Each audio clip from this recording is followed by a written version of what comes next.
After experiencing issues with voice chat in CS2 and want to disable it, follow these steps to ensure it is turned off properly.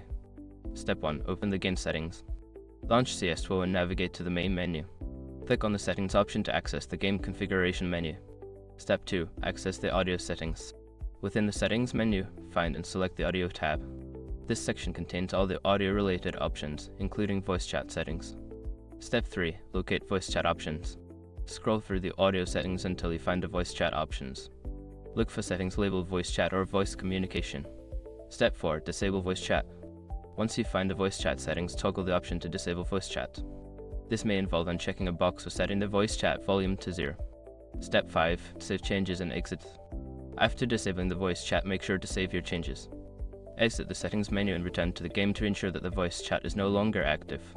By following these steps, you should be able to successfully disable voice chat in CS2. If you continue to experience issues, consider checking for game updates or consulting the support community for further assistance.